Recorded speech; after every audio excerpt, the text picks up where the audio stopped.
On entend partout que les ETF, c'est simple. Tu prends un ETF World, tu investis un peu tous les mois et ton patrimoine finit par monter tout seul. Alors c'est vrai, les ETF ont énormément d'avantages. C'est diversifié, c'est peu coûteux et c'est accessible.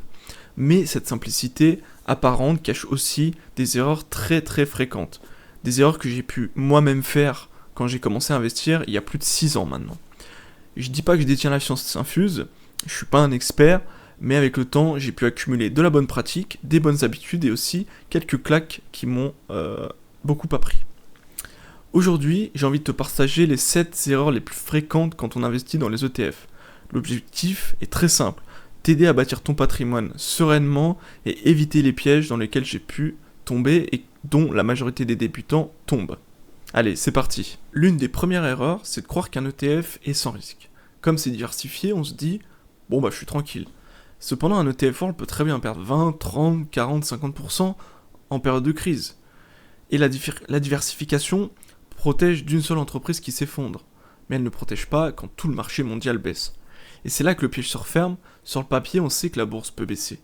Mais quand c'est ton portefeuille qui perd des milliers d'euros en quelques semaines, là c'est plus du tout la théorie. Donc investir en ETF, c'est accepter qu'il y aura des baisses, parfois violentes, c'est normal, ça fait partie du voyage. Le vrai danger, c'est pas vraiment l'ETF, c'est le fait de vendre au pire moment quand on n'était pas prêt psychologiquement. Et c'est justement pour ça qu'on parle de long terme, parce que le long terme c'est pas une performance, c'est vraiment une discipline. L'erreur numéro 2, c'est de chercher le bon moment pour investir. On s'est tous déjà dit, je vais attendre une correction, les marchés sont trop hauts, j'achèterai plus tard, je sens que ça va baisser. Et ça paraît logique, mais dans les faits, c'est une des erreurs les plus coûteuses.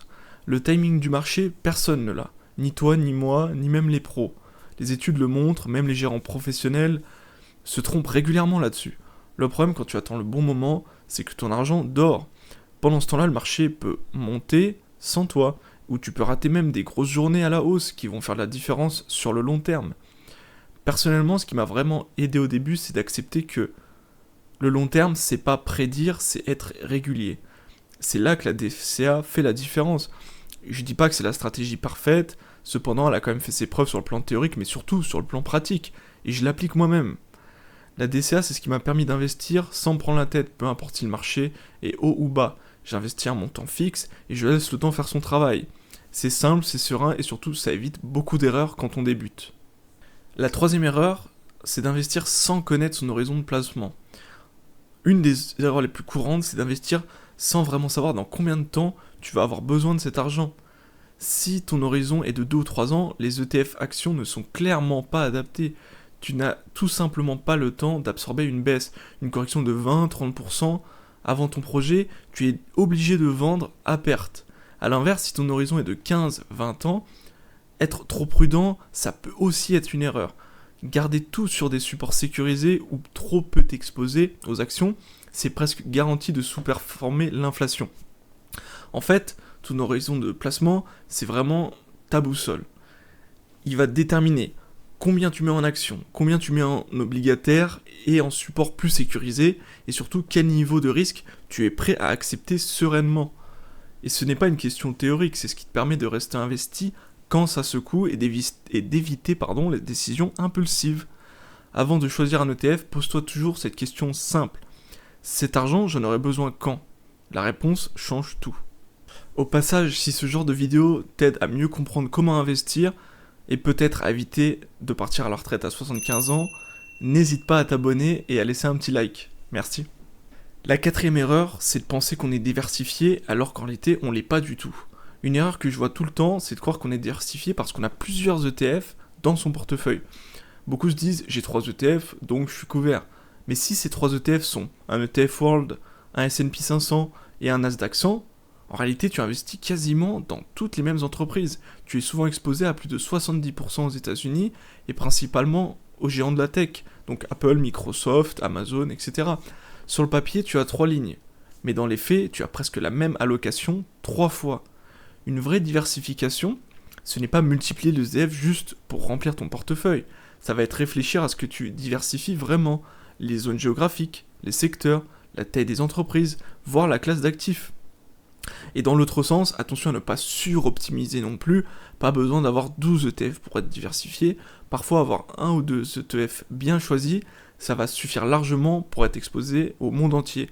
Garder les choses simples, c'est souvent ce qui fonctionne le mieux sur le long terme. L'erreur numéro 5, c'est de vouloir construire son portefeuille d'un coup. Beaucoup vont ouvrir leur PEA, déposent 5 000, 10 000, et se disent « Ok, je dois tout placer aujourd'hui ». Le problème, c'est qu'au début, tu connais pas forcément ton comportement d'investisseur. Tu sais pas encore si tu réagis correctement ou non, ou de quelle manière, en cas de baisse. Tu sais pas si la volatilité te met à l'aise, ou si ça te fait paniquer. Et ça, aucun livre, aucune vidéo ne peut te l'apprendre à ta place. C'est pour ça que construire ton portefeuille étape par étape est souvent la meilleure approche. On commence simple, on observe comment on vit les mouvements de marché, que ce soit à la hausse et à la baisse, et on ajuste petit à petit. Pas besoin d'être parfait le premier jour. Bâtir un patrimoine, c'est un processus, pas une course. On prend le temps, on avance doucement, mais on avance longtemps. C'est ce qui fait la différence sur 10, 20 ans, 30 ans. La 6e erreur, c'est d'oublier de rééquilibrer son portefeuille. On pense, parce qu'on investit en ETF, que tout tourne tout seul. Mais en réalité, l'allocation change constamment. Par exemple, si ton portefeuille est censé être 70% actions, 30% obligations, et que les actions montent très fort pendant plusieurs années, tu peux te retrouver à 85% d'actions sans même t'en rendre compte.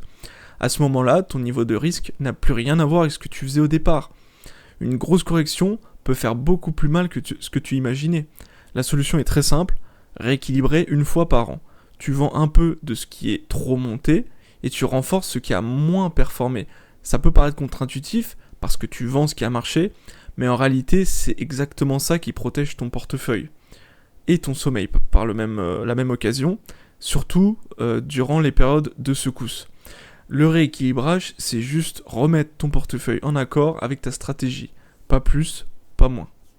La 7e erreur, c'est de se laisser piéger par les faux risques, les ETF synthétiques, les bulles, droits de vote. On entend un peu de tout. Les ETF synthétiques, c'est dangereux. Les ETF, ça crée une bulle, tu perds ton droit de vote.